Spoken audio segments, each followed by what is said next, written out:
baiboly? Ahoana ho ny baiboly? Fampianarana ara-baiboly mitohitohy arahanao eto amin'ny Open Radio, iarahanao amin'ny namana Richard Andrianjatovo. Ahoana ho ny baiboly? Ahoana ho ny baiboly?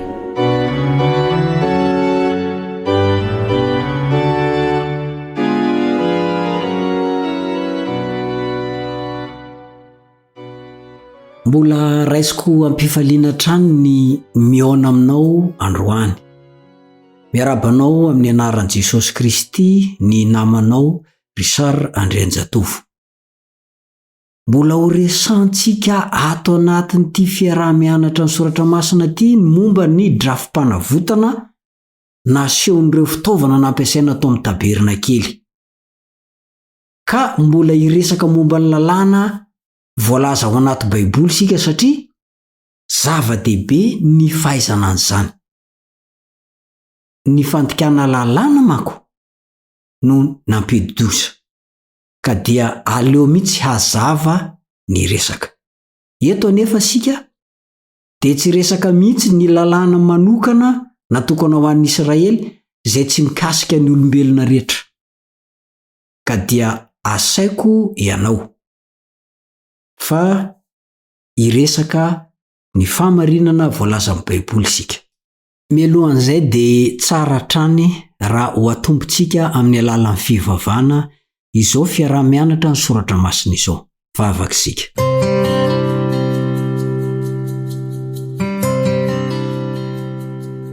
Ry raina izay any an-danitro, no ny fahasoavanao, no ny famindramponao no tsy nalanindritranay. Koa dia ankasitrana dia raina omena voninahitra ianao.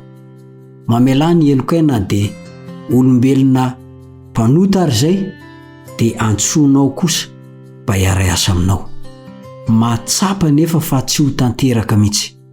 Noho izany amindreo fo hiantrao. Ta io ty namako ty. Meo azy ny fananao masina mba nomana amin'ny fony. Meo ako torak'izany. Ary ny molotro kosory mba hilaza ny fahamarinana avy amin'ny teninao. Amin'ny anaran'i Jesosy no angatana izany. Amen.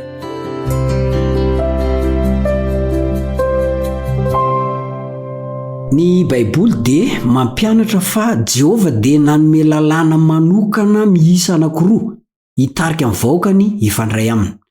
Ilay mpahary sy amin'ny namany izany. Ireo lalàna ireo dia ny didy folo sy ny lalàna seremoniely na ny lalàna momba amin'ny fisoronana. Ankoatr'ireo dia tsara ihany ny afantarantsika, na dia tsy hodinintsika ary izany amin'ity anio ity fa misy ny lalàm-pahasalamana ary ny lalàna manokana ho an'ny Israely. Ny karazan-dalàna roa voalohany no jerentsika amin'ity ndray mitoraka ity, dia tsy inona izany fa ny didy folo sy ny lalàna seremoniely na ny lalàna momba ny fanatitra. Ny didy folo izay voarakitra amin'ny Eksodosy 20, ny 9-7 ka hatramin'ny 17. Io lalàna iray io no nanehoan'i Jehova na nanambarany tamin'ny fomba voafintina tsara ny sitrapony.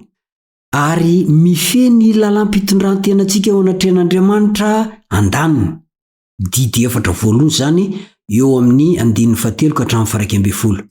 Ary ny ankilany kosa dia ny lalàm-pitondrantenantsika manoloana ny namantsika, izany hoe amintsika samitsika voary izany. Dia izany moa dia ao amin'ny didy 9 farany 9-12 ka hatramin'ny 17 amin'ilay Eksodosy 20 teo. Notonohon'ny vavan'Andriamanitra mivantana tamin'ny olona izany, araka ny voalazan'ny Eksodosy 20, 9-12 ao an-danitrao ny didy folo original, fa kopi ihany io aty amintsika io. Araka ny voalazan'ny Apokalipsy 1, 9-17 ary ny Apokalipsy 15, 9-15. Io karazan-dalàna iray io ihany no mampafantatra antsika ny fahotana. Jereo tsara vakio ny Romanina 7, 9-20 tapany 2 zany. Io lalàna io no mampafantatra antsika hoe zao ny fahadisoanao.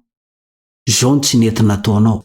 Azonao mbola jerena ihany koa ao amin'ny Romanina 4:5-10. Romanina 4:5-10 ary farany ny Romanina 5:17 sy ny Romanina 7:7. Averiko hotonononareo andinireo. Romanina 7:20 tapany 2.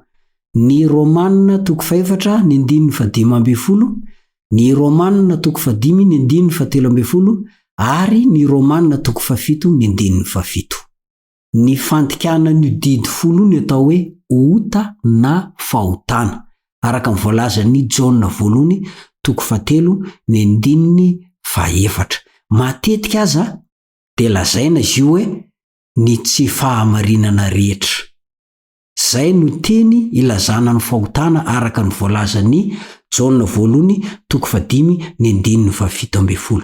No zay toetra ananany izay de tsy io didy folo io no mamonjy antsika satria tsy manan-kery ianao an'izany amintsika izy.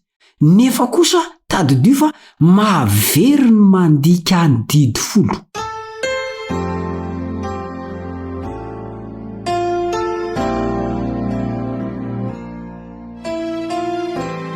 Zay zany makasika ny lay didy folo n'Andriamanitra. Ny faharoa ndray de ny lalàna momba ny fanatitra. Ny antony nisy ny didy momba ny fanatitra, lalàna momba ny fanatitra, de satria isika nandika ny didy folo n'Andriamanitra de nomena antsika indray ny lalàna momba ny fanatitra. Galatianina 3:7 ary tao aoriana ny fahalavona no nampidirana azy. Hoeto amintsika Genesis 4:7 sy ny 4. Genesis 4:7 sy ny 4. Ny Genesis 4:8 Genesis 4:8 ary faranantsika amin'ny Genesis 5:13 Genesis 5:13 Io lalàna momba ny fanaovana fanatitra io de aloko ny zava-tsy ho avy zay tanteraka tao amin'ny Kristy. Araka ny voalaza ny Hebreo 7:10. Hebreo 7:10 ary ny Hebreo 10:1. Zany hoe mahafoka ireo fomba fanao tao amin'ny fitoerana masina tety an-tany zany. Araka ny voalaza ny Hebreo 7:10, Hebreo 7:10 sy ny Levitikosy 1:2, 2:2, 2:3, 2:4. Levitikosy 1:2 ka hatrany amin'ny 2:4. Ny antony nanomezana n'io karazana lalàna io de mba hahafahan'ny olona manatona indray amin'Andriamanitra. Satria ilay karazan-dalàna iray teo aloha de ny didy folo zany de tsy afaka mamonjy fa ity iray ity kosa namonjy ny an'izay rehetra nanatanteraka azy araka ny tena izy. Tanteran'izay nanota ity mba ho fampisehoany fa nanota izy ka vonina ibebaka sy ino ilay fanatitra tsara lavitra ho avy amin'ny alalan'i Jesosy. Fotoana voafetra ihany moa ny tandremana azy araka ny voalaza ny Hebreo 12:17. Hebreo 12:17 satria tandindon'i Kristy avokoa ny fanompo-pivavahana natao tamin'izany. Zany ingeny voalaza ny Hebreo 7:1-12 ka hatramin'ny 4:12. Hebreo 7:1-12 ka hatramin'ny 4:12 ary ny Hebreo 10:1 ka hatramin'ny 12. Hebreo 10:1 ka hatramin'ny 12. Misy fahasamihafana tanteraka ny fomba nazahoana sy ny toerana nitehirizana an'ireo karazana didy anankiroa ireo de ny didy folo sy ny lalàna momba ny fanatitra zany. Ny didy folo de nosoratan'ny ratsan-tanan'Andriamanitra teo amin'ny vato fisaka anankiroa araka ny voalazan'ny Exodosy 4:20, ny 12:20 sy ny Exodosy 1:30, ny 20:20 ary ny Exodosy 1:70. Maromaro ireo andinindreo. Aty aorianany nanoratana azy amin'ny vato fisaka indray dia tsy maintsy averin' Jehova ho soratany eo amin'ny fo sy ny saina mihitsy izany araka ny voalazan'ny Jeremia 2:1-3 ka hatramin'ny 7:3. Izany anie no manambara fa na dia miodiko vy isika na miodiko vato dia ny sitrapon'Andriamanitra tsy maintsy ambarany ary didiny ho tanterana asakasaka izay andany sitrapony satria efa nteny izy araka ny voalazan'ny Isaia 9:7 fa ny fikasako i Andriamanitra dia tsy maintsy ho to. Tao anaty fiara no nampirimana ny didy 10. Azonao vakiana ny Deuteronomia 10:1 ka hatramin'ny 5.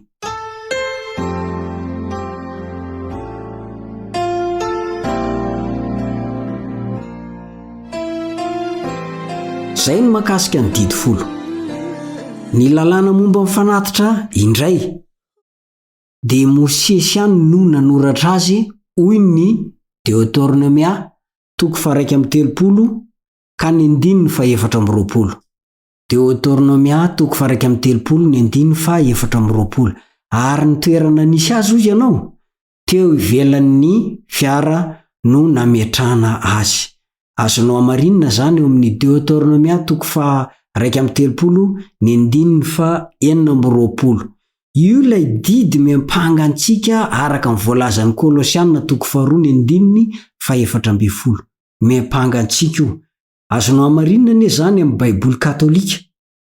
Deuteronomia 1:3 lazain'io Baiboly Katolika mihitsy fa didy mempangantsika io lalàna momba ny fanatitra na fisoronana io. Zany hoe io lalàna momba ny fanatitra io dia rava na lany andro rehefa tonga Jesosy ilay fanatitra tsara indrindra voalazan'ny Hebreo 7:20 sy ny Hebreo 7:12. Averiko ihany Hebreo 7:20 sy ny Hebreo 7:12. Ny fanoherana entin'ny olona matetika ny hoe tsy misy lalàna anankiroa zany ao anaty Baiboly, na koa hoe tsy misy fihavanana sokajiny zany ny lalàna voasoratra ao fa lalàna tokana ihany io dia ny lalàn'i Mosesy. Lioka 4:2 no entin'jareo manamarina an'izany heviny zany. Zava-dehibe ny havalin'ny Baiboly. Ahoana hoy ny Baiboly? Araka ny efa hitantsika teo aloha fa ny iray dia an Jehova, izy no nanambara tamin'ny feo mahery araka ny voalazan'ny Eksodosy 2:9-17. Eksodosy 2:9-17 ary nanoratra azy tamin'ny vato fisaka anankiroa. Eksodosy 4:9-12 ary ny Eksodosy 1:9-12. Ny iray kosa dia i Mosesy ihany no nanoratra azy. Araka ny efa antenentsika Deuteronomia 1:9-14 ka hatramin'ny 9:20. Hitantsika eo ny fihavany akoatra ny toerana nametrahana azy sy ny akora nanoratana azy. Misy fahasamihafana misokadina ihany koa ny toetrany, ny endriny ary ny faharetany araka ny fanahy didy 10 hoy ny Romanina 7:7-14 fa araka ny nofo kosa lalàna momba ny fanatitra satria misy fombafomba voalazan'ny Hebreo 7:20 tsy maintsy tanterana. Hita amin'izany fa misy lalàna anankiroa samihafa zany eto. Ireo anefa dia tsara ny manamarika an'ireo fa ny anarany fotsiny no mampiavaka azy fa samy lalàny Jehova avokoa izy anankiroa ireo.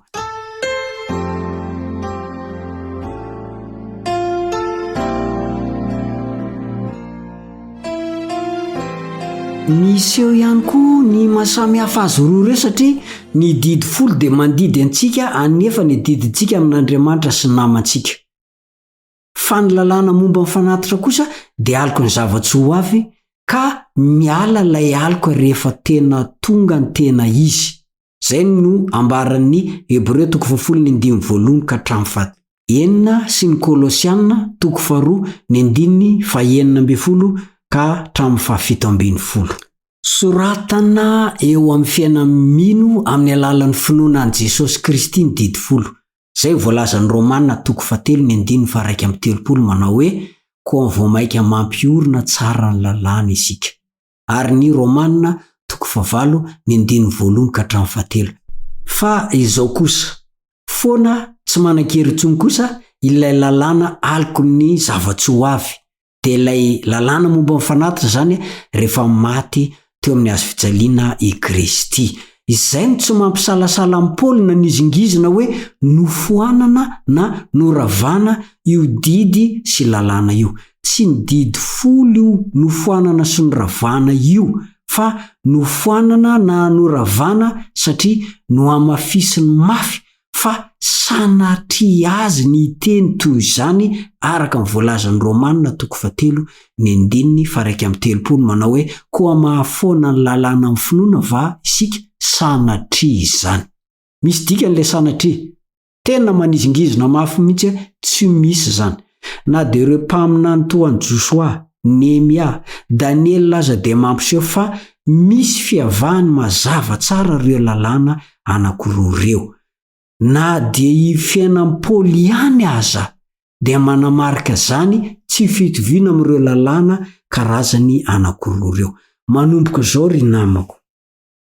Dia tadidio fa io didy folon'Andriamanitra io matoa natao ho isan'ny fanaka tao amin'ny tempoly, tao amin'ny fitoerana masina.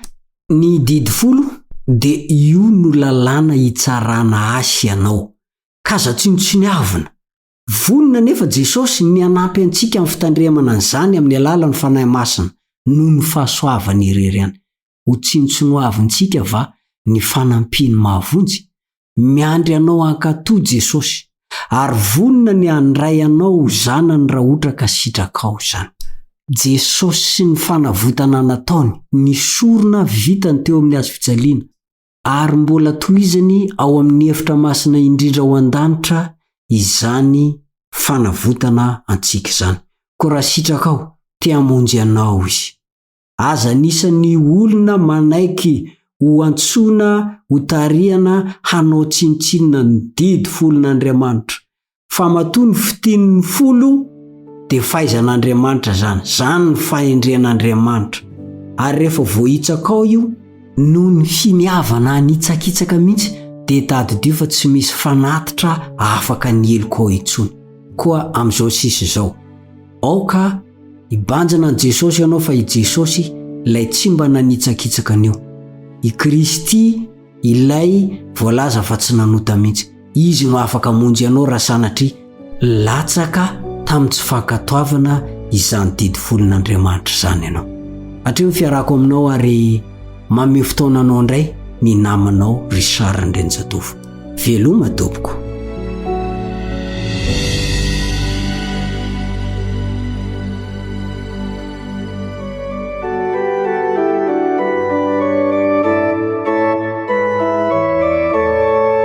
Ahoana hoy ny Baiboly?